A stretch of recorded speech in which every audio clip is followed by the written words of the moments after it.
Үзэгчтэй Тэнгэрлэлээс та бүхэнд яг одоо ногоон бүсээс шууд хүрж байна. Өнөөдөр ногоон бүсийн нээлт болсон. Ногоон бүс бол COP17-гийн илүү чөлөөтэй, олон нийтэд нээлттэй соёл шинжлэх ухаан эрхний нийгмийн байгууллагуудын үйл ажиллагаа үзүр үйлчлэгээ болж байгаа ийм хэсэг. За тэгвэл яг одоо бид бүхэн залуу зохион бүтээгч Галдмаатай хамт зогсож байна. Галдмаа ногоон бүсийн уур амьсгалын талаар ихэд бидэнтэй сэтгэлээ хуваалцаач. Маш тав тухтай байна. Тэ хүүхдүүд, залуучууд, хөгшчүүд бүх эрдэмтэн судлаачид янз бүрийн хүмүүсүүд нэгд ор цугларсан. Тэгээ COP17-ны нэгдсэн үйл ажиллагаанд бүгдээр хамтарч оролцож байгаад айгу тийм тухтай мэдрэмж авч байна. Зүгээр ингээд хідэн костюм бичээхтэй ингээд хүмүүсүүд serious харилцсан тэ биш бас хүүхдүүдээс юу болж байгаа гэхэд талаар ингээд мэдээлэл авч байгаанаас сонирхолтой юм болоо гэж бодож байна. Залуу хүний хувьд Галдмаагийн хувьд ер нь энэ цөлжүүлэлт, цаашлаад уур амьсгалын өөрчлөлтийн асуудал манай одоо улсаас гадна өөрийнх нь амьдралд өдөр тутамд ер нь хэрхэн нөлөөлдөг вэ? Магадгүй чиний ажилтаас холбогдож магадгүй. Загвар зохион бүтээгчийн хувьд болгонгууд одоо цөлжилтийн талаар тийм уур амьсгалын талаар байнгын бодож явж явахгүй зүйл байдаг.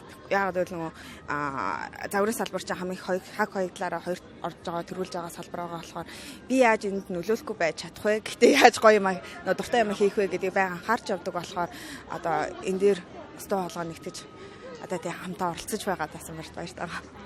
Галдмаагийн хувьд яг загвар зохион бүтээгчээс гадна хамгийн гол нь чиний өөрийн чинь хийж байгаа хувцас бүтээл одоо сошиал дээр те дахин боловсруулсан гэдгээрээ бас их онцгой санагддаг л да. Дахин боловсруулж байна гэдэг чинь чиний өөрийн чинь зүгээс бас байгальтай хийж байгаа ээлтэй үйл явдал. Тэгэхээр ер нь дахин боловсруулсан хувцсыг яагаад хийх сонирхолтой? Ер нь дахин боловсруулсан хувцс яагаад ач холбогдолтой юм бэ байгаль?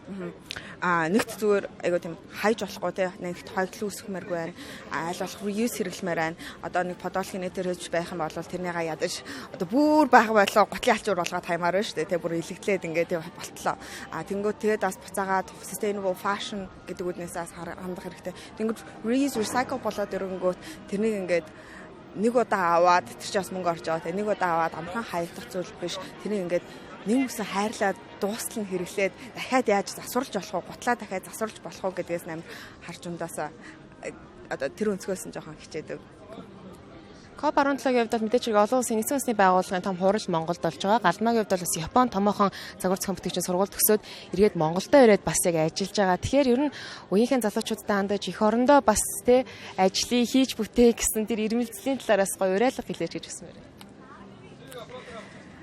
Монголд ажиллаж амьдрах одоо маш тухтай орчин тэ гадаадын одоо том зах зээл гэдэг ч юм уу том өрсөлдөөнөөс хамаагүй нэгт одоо чөлөөтэй тэгээс нутагтаа байгааг илүү ингээд хичээх болцоо өд хаалга зөндөө байгаа дөнгөж хүчиж буй оронд байгаа юм чинь хөгжсөн оронд очиод үзэж тарыг гэжснээс хамтаа хөгжиж яваад улсаа хөгжүүлээд явал боломжтой юм болов гэж бодож байна. Ойлгомжтой товчгоо ярилцлаа. Баярлалаа, амжилт хүсье.